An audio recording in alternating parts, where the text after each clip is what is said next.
Resolved. Brains shouldn't migrate to developed nations and they should serve their own countries instead. And my team and I are standing for this motion.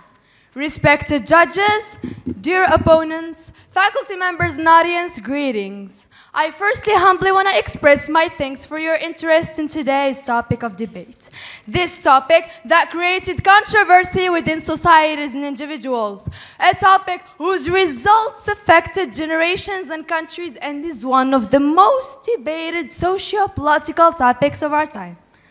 It all concerns the brain migration situation. But because we cannot fly high without wings, we cannot start today's debate without defining the keyword of the motion to clarify any doubts you may have. So this phenomenon is actually called brain drain, and it is described as the process in which a country loses its most educated and talented workers to other countries through migration. This trend is considered a problem because the most highly skilled and competent individuals leave the country and contribute their expertise to the economy of other countries. The country they leave suffers from economic hardships because those who remain don't have the know-how to make a difference.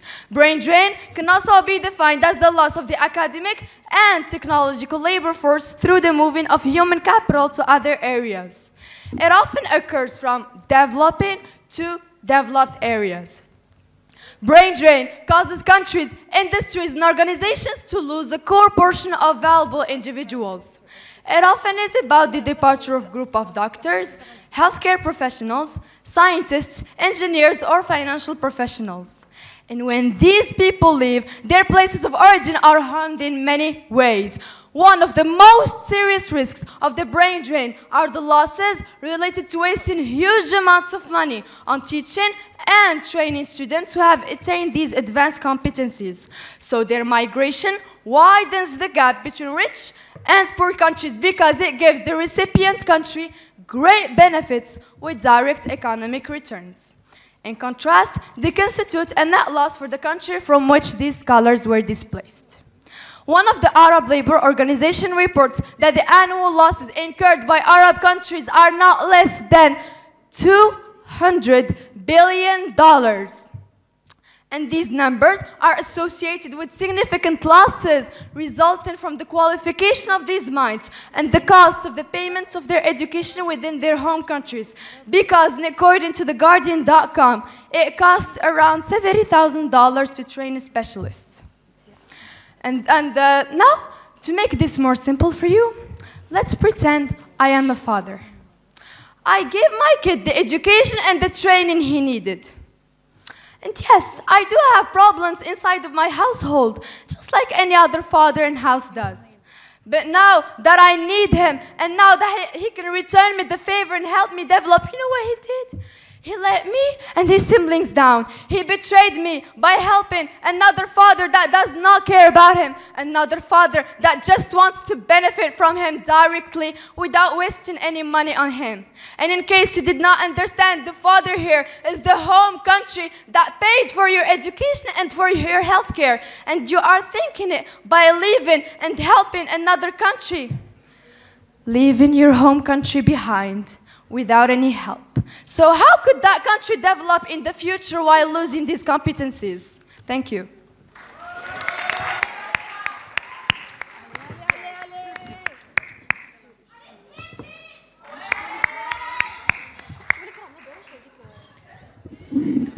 Dear audience, honorable members of the jury, fellow debaters, good morning. My friends and I, honored to be here today and present such an important topic. Brains shouldn't migrate abroad and have to stay and serve their own countries instead. Brain drain, academically also known as the human capital flight, is the large-scale migration of highly talented, skilled, educated people of less economically advanced countries to highly rich and developed countries. So, Ladies and gentlemen, we are all here today debating our future, debating our destiny, debating the causes why our sisters and brothers had to migrate abroad, debating why we will migrate outside our country, our dear country, Morocco. It's clear and obvious, dear opponent, that nobody loves to migrate outside his country without reasonable causes. First of all, lack of pure democracy, lack of quality of education, and most of all, lack of career opportunities, which mean limited employment opportunities. We live in a country where you should work hard to graduate from high school, then work harder to be accepted in university, and after, face the whole society and compete with others to get a job you might not find. And even if you do find it, you might not be valued for your work or well paid for the years spent in books. And you come here today defending the fact that immigration should definitely stop. I mean, how can a bird fly high with the broken wings? And that's exactly what the country does. A brain drain is also known and usually described as a problem that needs to be solved. However, there are many benefits. First of all, when people move from the LDC countries to developed countries, they learn new skills. And expertise, which they can utilize to the advantage of the home economy once they come back. And another benefit is remittances, which my friend will explain later. Ladies and gentlemen, we are here defending brain drain, not normal brain during the day thinking about, oh, banana, potato, chin chong, tomato.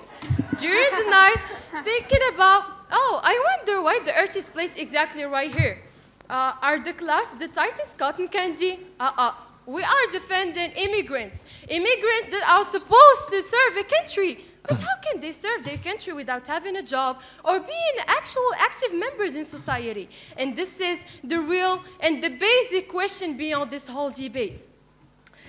Point of information. Taken. So you said your country does not give you opportunities, so you're just going to escape because your ancestors really fought for it. And you're just going to escape and leave it like that. What are you going to do? So basically, immigration, I personally try to work in my country. I have no chance to work, no chance to study, and I'm trying to serve my country, but my country doesn't want to be served. So how can I stay in my country and try to do something? But she's refusing. And as I know that Manas Lamy, your siblings also immigrated abroad. And I think that you will also immigrate abroad. So basically, it's our decision. It's proven that our country is a developed country dependent on economic field and statistics. So basically, our country can't provide the right circumstances for high qualified people to stay and serve it. And according to United Nations, there were 244 highly qualified migrants since 2015, representing a growth of 41% since 2000. And so, are you thinking, or you're just trying to believe that all the 244 highly qualified immigrants didn't try to serve their country, immigrated without trying to serve a country who doesn't even want to be served? Thank you.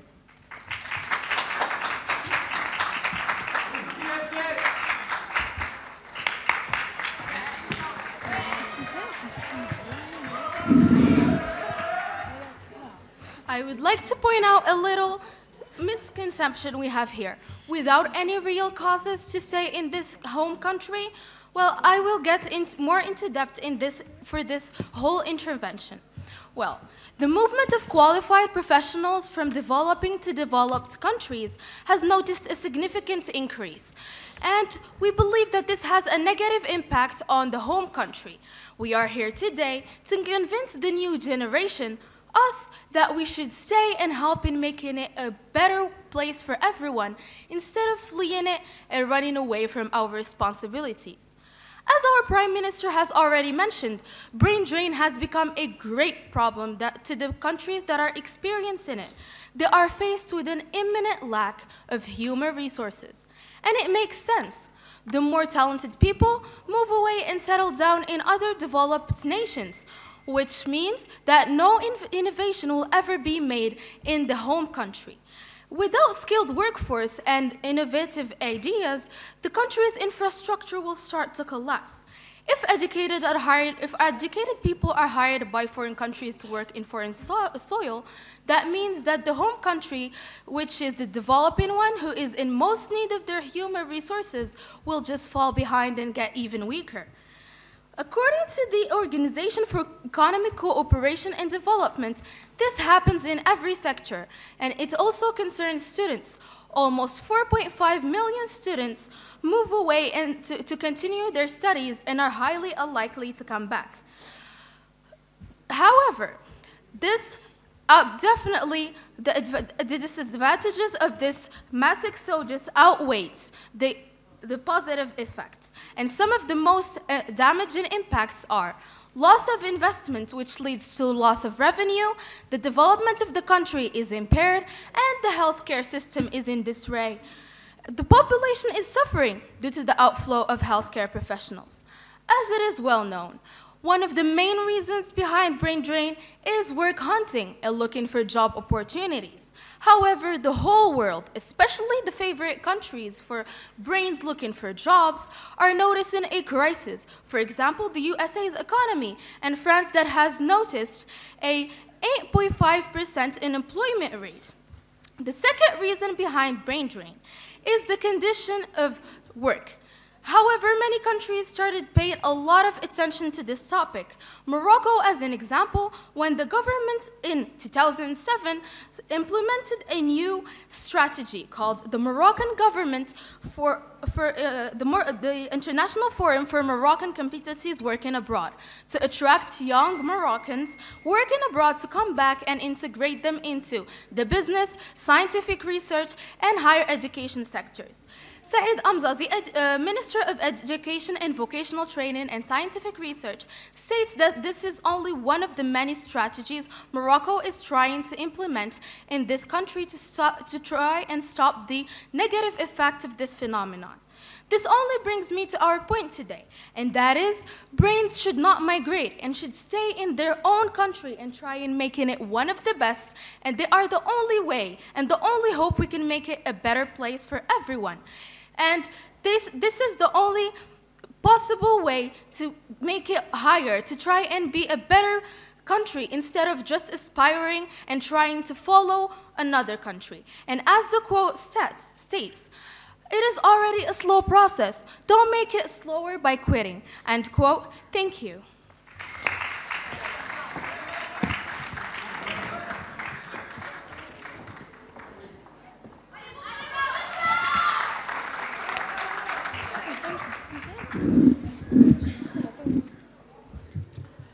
Brain drain, as known as human capital flight, is a phenomenon that is perhaps present in many Moroccan families. As everybody has got that uncle who works abroad, or that sibling that studies in France, or even most of you, dear audience, who are willing to pursue your studies abroad. Brain drain is inevitable in our society. That is why I will focus my intervention on our dear country, Morocco. The good analysis of brain drain in Morocco demands first to answer the following question. What if highly skilled people study in their home country? Well, to answer this question, I'll give two scenarios, and to every scenario, I convince an argument with a concrete example.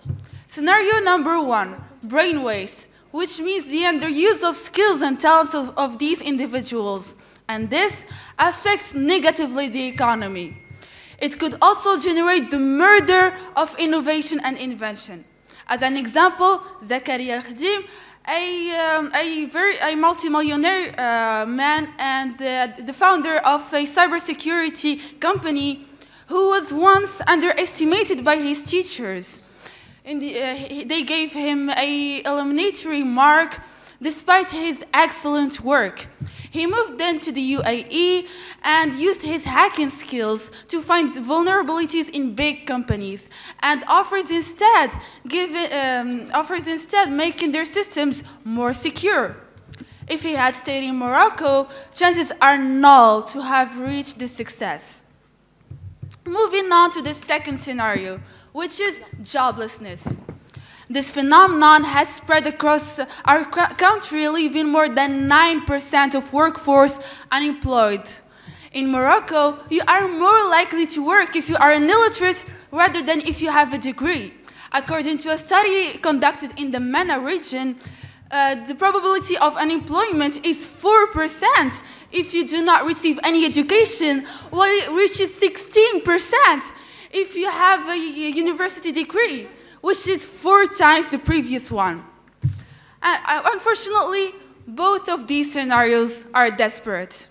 But how about these people who worked abroad, gained knowledge, and want to come back and share what they have learned?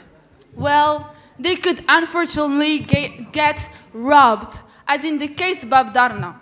This real estate agency has impregnated of more than 400 million dirhams, according to The Economist, advanced mostly by Moroccan immigrants. And the fun part is that the government denied any responsibility and refused to help in the case. What a good way to welcome these immigrants, isn't it? And honestly, my teammates and I cannot deny the fact that keeping these brains in their country actually brings some benefit. And on this, we agree with you, dear advocates. However, this benefit is too little that it does not make any impact on the development of the country.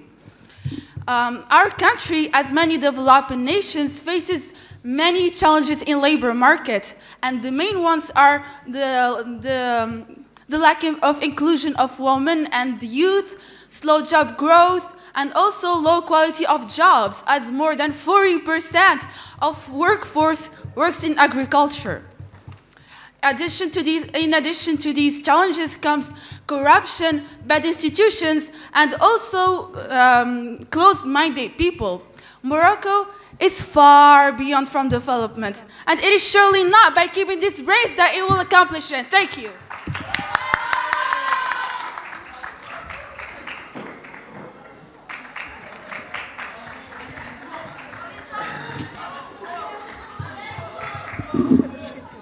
Brain drain, a calamity that affects every single society in this modern world.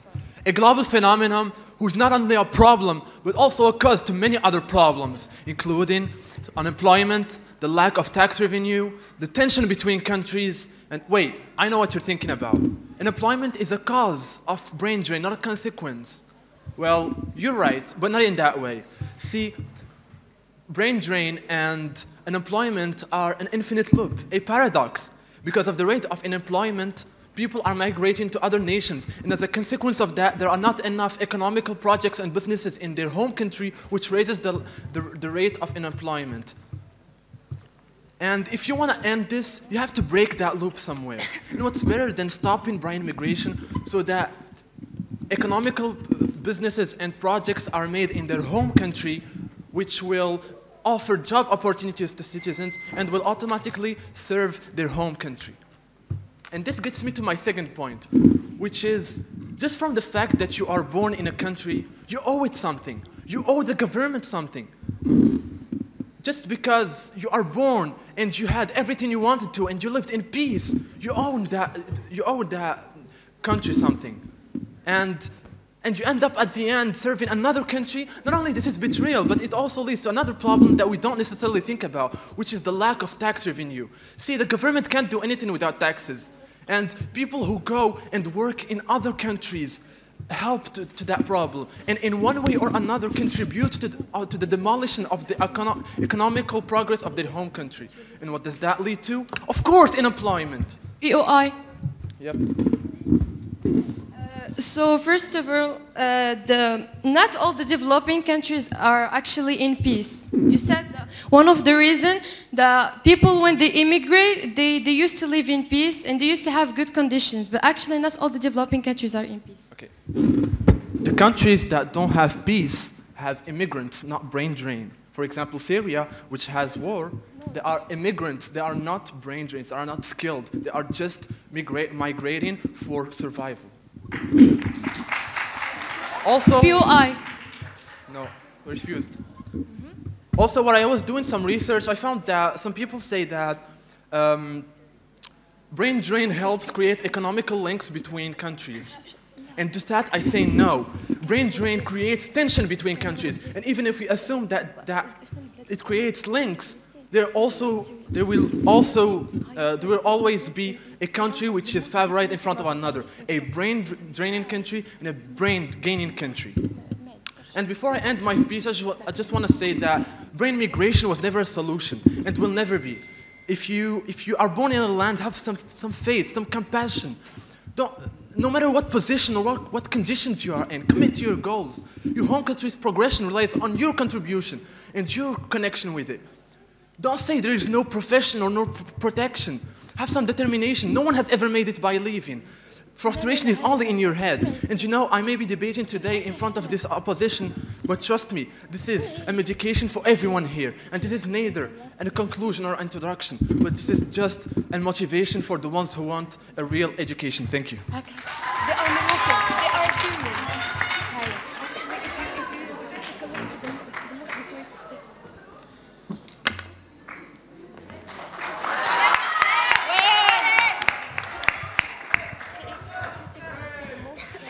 Dear audience, honorable members of the jury, fellow debaters, greetings to all.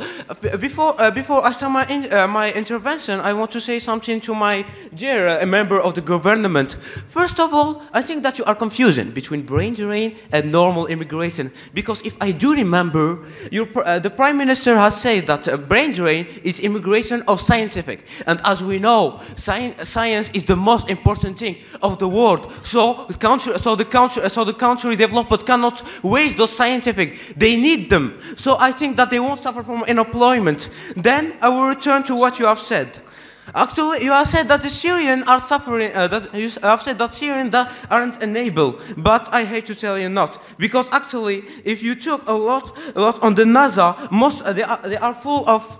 They have a lot of Syrians who are very successful in various fields. Now let's return to my intervention. So we live in a world of globalism and globalization, which had made the situation of a brain drain a win-win to everyone. That I will explain it later. I will explain it later. Globalism is the interconnection of all and the interconnection between all countries of the world. Meanwhile, globalization is the increase or decrease of the degree of globalism. Then what is it affects brain drain on the countries in general? So let's start first of all. As you know, the developed country can give material in the education that they need to develop those immigrants. As an example, if we take Morocco, there is Rashid Ghraoui, who is now one of the most 35 who is participating in the model United Development that our King Mohammed VI had made it in 12 December 2019, and also is a computer scientist working in the School of Computer Science and Communication Science at the École Polytechnique de Lausanne, which is in Swiss. Then there is another one called Yazim. Who is called Rashid Yazim, who has created many batteries out of batteries of anode, the batteries of the fluoride ion batteries, who are used for phones. Then you have said that immigration won't have such a huge impact. On origin country. I hate to tell you not, because first of all, let's take example. POI. Yes. You said that there is no effect on the other countries since we live in a globalized world. However, if we keep on losing brains, then there will always be something, a weak country and a stronger country. Okay, so let's tell you something. We live now in the globalized world. I agree with you, but we can help our country even if we are far away, indirectly. If I do remember, skilled immigration that we call brain drain give remittance, and those remittance help a lot those countries. As example, I was going to give Nepal, whose most of their scientists immigrate to Europe and the USA, and which help their country. I hope I have answered your question, and let's return to another main field. The world has created a new concept, the interconnection. First of all, it started with science, that now Moroccan can get the getting technology, the information from the outside, because science belongs to everyone. It doesn't belong to anyone. And also their audience, does interconnection have created economic trade between all the country. Thank you.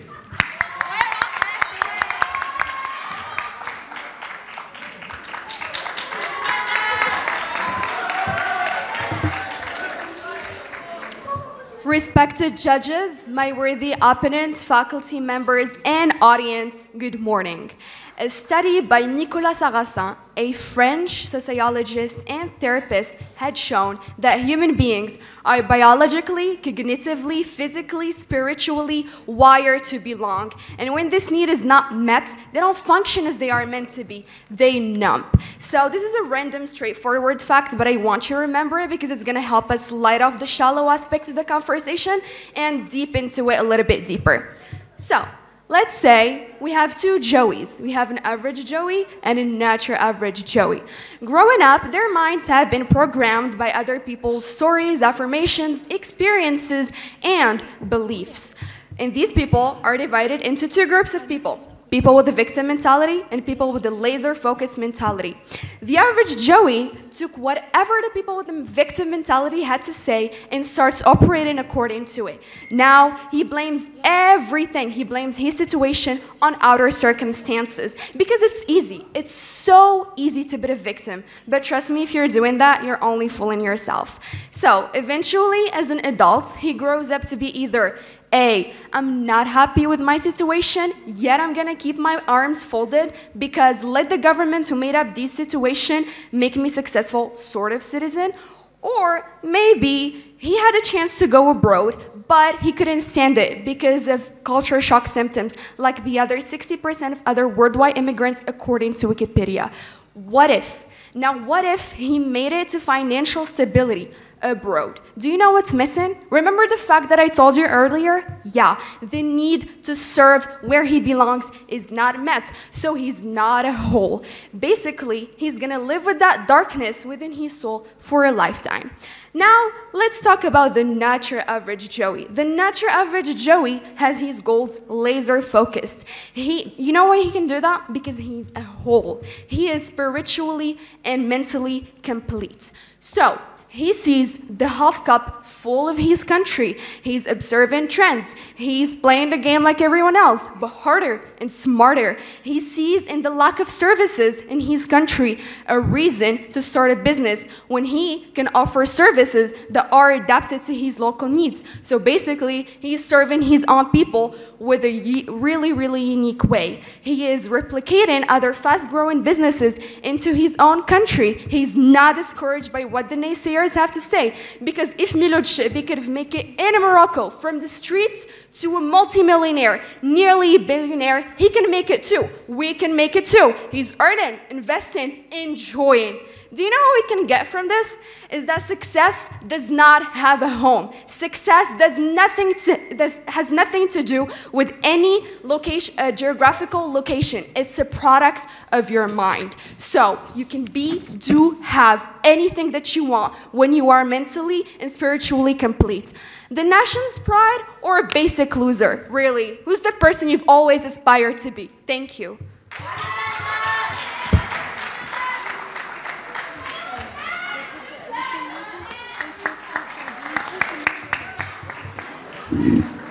Life for people in many parts of the world is a difficult struggle for economic and personal security.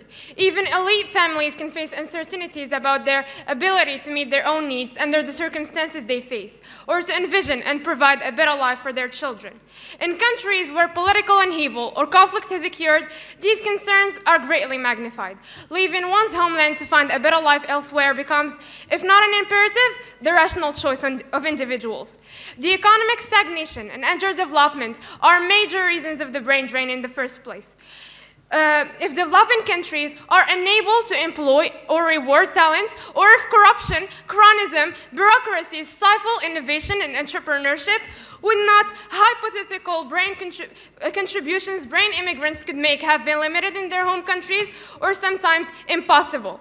As immigrants to a country like the United States, these qualified men and women find opportunities available that allow their skills and education to be put to optimal use and rewarded appropriately. It is also important to recognize that it is not a selfish desire for personal advancement and a comfortable life that drives most brains to move away. Many immigrants were sent by their families to study and work abroad so they can make money and help their families and communities by sending money home, where they start businesses, work with the government on development initiatives, and are active in various organizations. They build schools, they pay schools and build clinics and other facilities. Which brings us to another major benefit of the brain drain. Let's talk about remittances, but first let me familiarize you with the word. It's the transfer of money from a foreign worker to an individual in their home country. When a significant share of immigrants send parts of their paycheck back to help their families in their home countries.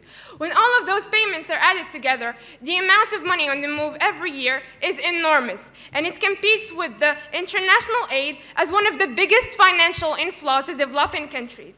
According to recently published Pew Research Center database on figures from the World Bank, it is estimated that the collective sum of remittance payments in 2017 came to $625 billion, a 7% increase from 2016 when the total was estimated to $586 billion. Let's dig a little deeper. In Africa, for instance, remittances from Africans living abroad contribute a significant portion of the income of almost all African countries. According to the same study, in 2007, remittances from Africans abroad amounted to an estimated $19 to $40 billion. In fact, remittances are the second biggest source of income for the continent.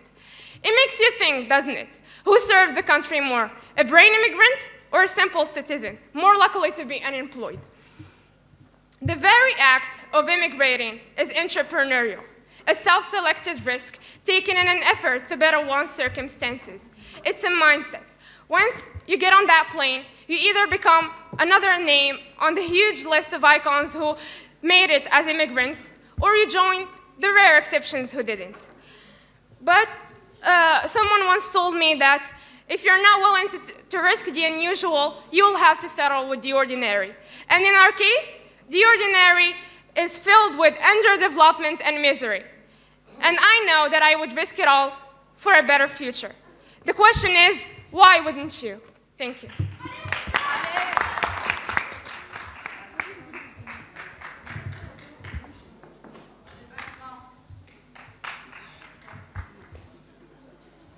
First of all, dear opposition whip, just because they travel somewhere else, it doesn't mean that they will send money back, and at the same time they are losing money. You've only got 3 choices in life. Give up, give in, or give it all you've got. And by choosing to migrate, escape, you are giving up on your country that needs your competencies in order for it to rise up. Let's make it clear. The people who migrate are just justifying their lack of motivation, determination, and imagination by blaming everything on the country. Other people did it. Why can't you? You are lacking motivation. And we live in a society and there are certain rules. You owe your home country your effort, your integrity, and your honesty. So how could that country possibly develop in the future while losing these competencies?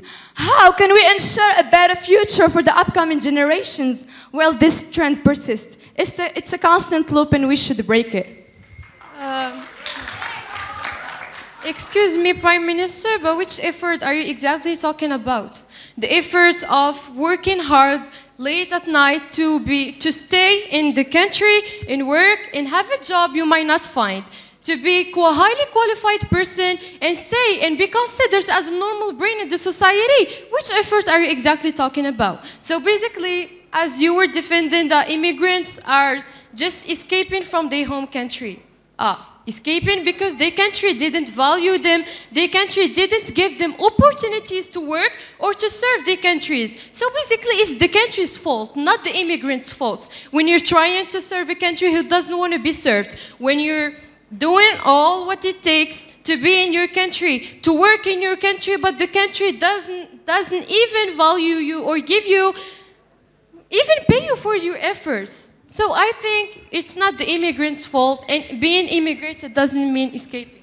Look, I agree with you. It is hard, and I'm talking about efforts, working hard. It will be hard, but it will be worth it in the long term because we will have a developed country. And you talked on the bad conditions. It is valuable to see how brain drain is a problem even in wealthy and developed nations. England has seen, according to onlineuniversities.com, over 1.1 million of its university graduates choosing to migrate outside. And also Germany, that is Europe's strongest economy, has a lot of job options, good schools and public health, lost over 860,000 workers, making it clear that even top nations with good schools, public health and lots of resources can be subject to brain drain. So you can justify this by bad conditions. Dear Prime Minister, we are debating brain drain from developing countries to developed countries. So basically you were giving me examples for developed country migration. And you talked about circumstances and stuff in the developed country. So brain drain is basically between the developing countries to find better opportunities. And as I said, that there were 2,144 highly qualified migrants in 2015. And like logically, not all 244 highly qualified migrants didn't play a role or try to serve their country. They just immigrated or escaped their country without a reason.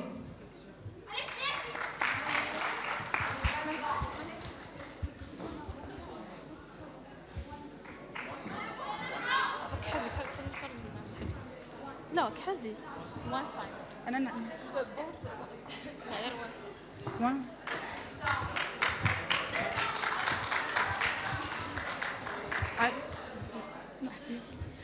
So I would like to point out one little misconception we have here. You said that murder of innovation, but aren't we murdering our own country by fleeing it and running away? However, this is for a fact that our generation lacks patriotism. You, me, my teammates, and brains need to learn how to show some devotion, some support to our country. This country in which we have spent more than 10 or even 15 years of our life, and that gave us multiple benefits such as citizenship, identity, and a feeling of belonging to a community. Leader of opposition said that the country isn't doing much support. However, as I mentioned in my first intervention, I said that there are multiple strategies that we are trying to implement, the government is trying to implement to help the conditions of work. Thank you. Well, to answer you, dear Deputy Prime Minister, about the murder of innovation and invention, I will give you an example. It's the example of a scientist who wants to research in a certain field, but he doesn't find the materials, he doesn't find good qualified people to help him. Will he be just staring and doing nothing? He should go abroad because learning goes beyond boundaries. And also, I want to resume about what you were saying. Especially the dear Prime Minister, that we should break that loop and of development. I want to ask you a question. Since when developing countries has been developing nations? Since forever, since ages. And since when developed countries has been developed? And since forever.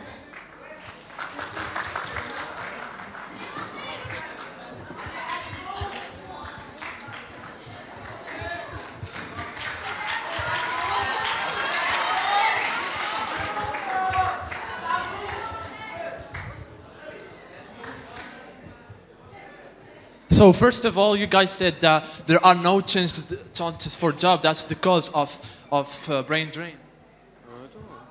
That's the cause of brain drain. And you also gave that example of that Moroccan guy who made a cyber gold company. So why don't you think this way? Think that he must, since it's a digital company, why doesn't he create that company inside of Morocco so that he offers job opportunities to people which will decrease the rate of unemployment? And also, if we look up the most common jobs brain drainers take, we find teachers, nurses, or doctors. And if we look up also the causes of brain drain, we find the lack of hospitality and the lack of education. Who do you think is causing that? It's those immigrants who go to other countries. And furthermore, if you look up at the businesses that thrive to the poorest countries, you'll find in the toppest one, education and Medicare and hospitality. Thank you. Okay, dear member of the government, I will tell you an example. There are African scientific that were in Britain about, let me remember, percentage of, yes, 30 and 40%. After they have achieved their goal, they have learned, they have improved their ability, their skills, and they have succeeded in their field as a doctor or as a teacher. They have returned to their country. Why? So that they can help them. They can give the knowledge that they have acquired from outside and give them to the inside, which will make a win-win situation to everyone. That's one. Second of all, I'm sorry, I'm so obsessed about the government. I told you we can help our country from outside indirectly, and I give examples. And also I told that there is an interconnection between the world about science and which help to improve the origin country. If you don't believe me, Morocco. What? Morocco, our country is focusing a lot on this, on interconnection of.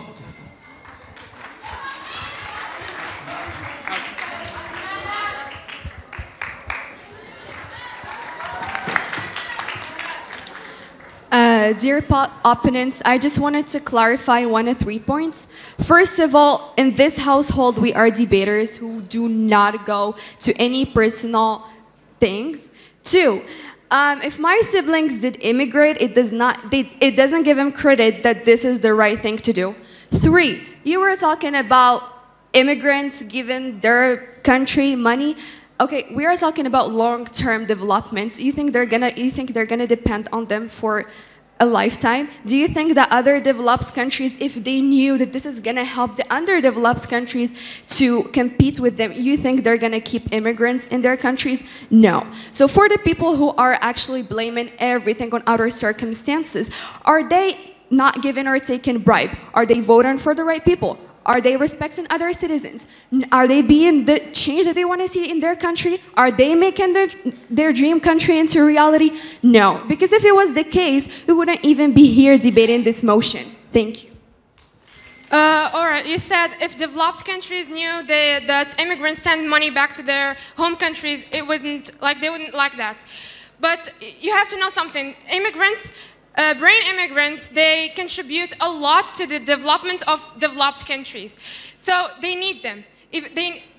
Brain immigrants, when they immigrate, they help developed countries and their countries by sending money back. And I want to just answer the Prime Minister who said that we are not motivated to succeed in life, we are not motivated to invest in our country, etc. I just want to say that we are dead motivated to make it into developed countries and then help our countries back by sending money. And you said it's not a long-term situation. Well, I think $600 billion is a long-term situation, and immigrants immigrate every year, and that amount grows every year. I also want to say that